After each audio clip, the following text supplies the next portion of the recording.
حبيب قلبي عامل ايه؟ ركز معايا بقى عشان جاي لك بفيلم تقيل قوي المره دي، ويعتبر الجزء السادس منه، وهو فاينل ديستنيشن بلاد لاينز. يا الله كم اعشق سلسله الافلام دي، كميه نوستالجيا مش طبيعيه. فلو انت محب سلسله الافلام دي وعارفها فالفيديو ده ليك يا حبي. اما بقى لو انت مش عارف اي حاجه ومش عارف الافلام دي ولا بتتكلم عن ايه فبرضه الفيديو ده ليك. فتعالى كده افهمك ايه فكره الافلام دي اصلا، وبعديها ندخل على ملخص سريع للفيلم، وبعديها نعمل المراجعه بتاعتنا. والفيديو هتلاقيه متقسم عشان لو حبيت تسكيب اي جزء وتنط لاي جزء تاني. فلايكك المتين والسبسكرايب الجميل واعيرني انتباه. بدء كده ايه فكره فيلم فاينل ديستنيشن اصلا؟ بص يا حبي، الفكره كلها ان بطل الفيلم بيكون عنده ايفنت هو واصحابه، سواء بقى الايفنت ده رحله بطياره او رود تريب عربيه او رايحين الملاهي، يا اما بيحضروا سباق عربيات. المهم ان هو بيشوف رؤيه ان الايفنت اللي هم فيه ده بيتقلب 180 درجه وبيتحول لحادثه كبيره بيموت فيها هو واصحابه، ودايما بطل الفيلم بيكون اخر واحد بيموت في الرؤيه. المهم ان هو بعد ما بيشوف الرؤيه دي بيبقى عنده اقتناع 100% ان الحادثه دي هتحصل فعلا، فبيحذر صحابه وبياخدهم من الايفنت وبيمشوا. واول لما بيمشوا الرؤيه بتتحقق فعلا يا حبي، والحادثه بتحصل وناس كتير جدا بتموت، بس بيكون فلت منها بطل الفيلم واصحابه. بس للاسف مش دي الحقيقه اكيد، لان الموت بيفضل وراهم واحد واحد لحد لما بيموتوا كلهم بنفس السيكونس اللي ماتوا بيه في الرؤيه. الحلو في الموضوع بقى هو المخطط اللي بيتفنشوا بيه، مشاهد تقطع النفس حرفيا. فيا ترى بطل الفيلم هيقدر يتشيت داس ولا ايه؟ ده اللي الخمس افلام بيتكلموا عنه. الله،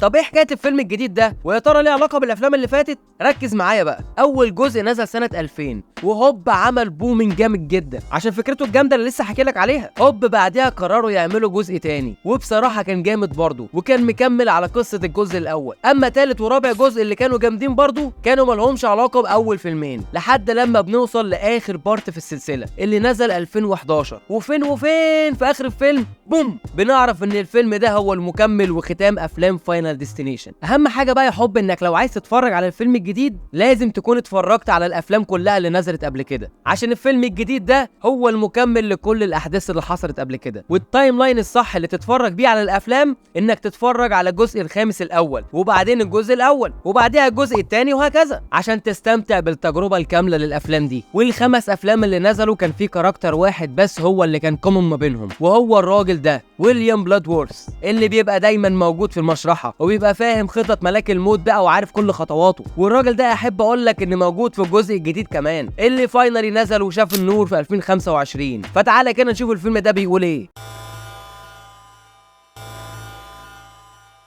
الفيلم مش بيبدأ في 2025، لا ده بيرجع بينا لسنة 1968، وبتظهر لنا شخصية ايريس كامبل وبنشوفها في افتتاح مطعم ضخم اسمه سكاي فيو. ويوميها بتحصل الكارثة، انهيار كامل في المبنى، وكانت هتبقى مجزرة، بس ايريس شافت الرؤية قبلها بلحظات وقدرت تحذر الناس وتمنع الكارثة. اللي ما كانتش تعرفه وقتها ان تدخلها ده كان هيغير تصميم الموت نفسه، وهيخلق خط دم جديد، خط ملوش مكان في خريطة القدر، خط بلاد لاين. عشان بعديها نروح للحاضر وبنتعرف على بطلتنا ستيفاني ريس حفيدة ايريس. وبتبدأ ستيفاني تشوف كوابيس غريبة جدا عن انهيار نفس المبنى اللي جدتها انقذت فيه الناس، وكأن الرؤية بقت موروثة في دم العيلة. ولما بتحس ان اللي بيحصل ليها ده مش طبيعي بترجع لعيلتها وتبدأ تسأل عن جدتها، وبيردوا عليها وبيقولوا لها ايريس دي كانت مجنونة، دي بتتكلم عن الموت والرؤى واللعنات، وشكلهم كده كانوا مقاطعينها. بس ستيفاني مش بتقتنع بكلامهم وبتروح تقابلها بنفسها، وهناك ايريس بتفتح ليها ابواب السر وبتسلمها دفتر قديم، كتاب جمعت فيه كل حاجة عن تصميم الموت،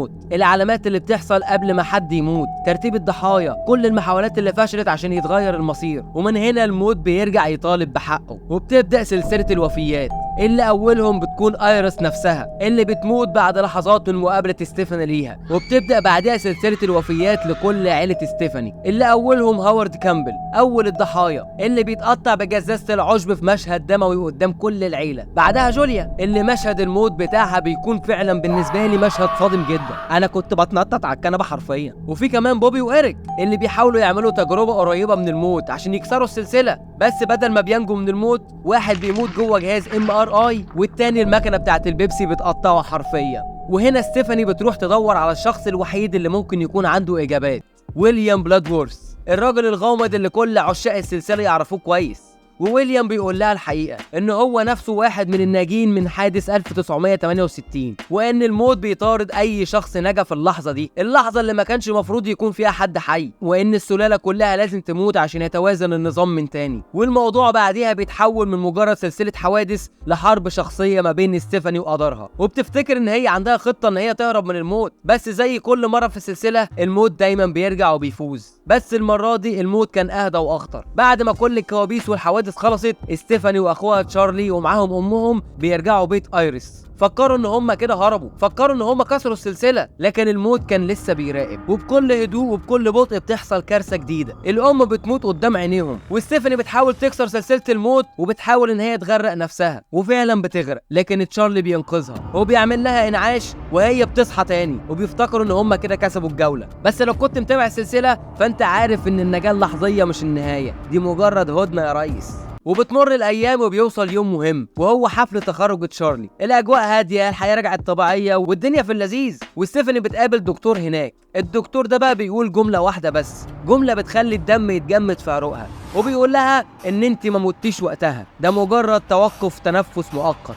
وهنا ستيفاني بتفهم الكارثه، ان هي ما خدعتش الموت، هي خرجت من الخطة لكن ما خرجتش من الليستة. وفي اللحظة دي بنشوف المشهد الختامي، قطر بيخرج عن القضبان وبيقتحم المكان وبينهي حياة ايريس وتشارلي في لحظة صادمة سوداوية، والفيلم بينتهي على كده. بس رسالته عالية جدا، ان الموت ما بينساش والمخطط لازم يتنفذ، سواء دلوقتي او بعدين. خط البلاد لاينز هيفضل تحت المراقبة، واي حد نجا اكيد دوره جاي. وبيخلص فيلمنا على كده يا حبي. بس خليني اقول لك على حاجة، انا شخصيا الفيلم ده عجبني، ويمكن مش لانه احسن جزء في السلسله، بس لانه اول مره افهم فعلا ان كل الكوارث والموت اللي شفناه في الاجزاء اللي فاتت وكل اللي حصل من اول جزء كان بسبب حادثه واحده بس، وهي حادثه ايريس اللي حصلت 1968، وان هي انقذت ناس المفروض كانوا يموتوا. ومن ساعتها الموت بدا يشتغل وراهم، ورا اولادهم، ورا احفادهم، ورسم خط جديد بالكامل، خط البلاد لاينز. وده في حد ذاته فكره عبقريه، يعني حرفيا السلسله كلها اخدت بعد جديد، وده يخلي حتى اللي شاف الاجزاء القديمه يرجع يشوفها بعين تانية. ده غير طبعا مشاهد الموت في الفيلم جامده مبتكره دمويه كعاده السلسله، يعني مشهد جزازه العشب ومشهد الMRI ومشهد السلسله، كل دي كانت مشاهد جامده وبيرجعونا لايام زمان بتاعت فاينل ديستنيشن. لكن بصراحه اكتر حاجه خلت الفيلم يضرب معايا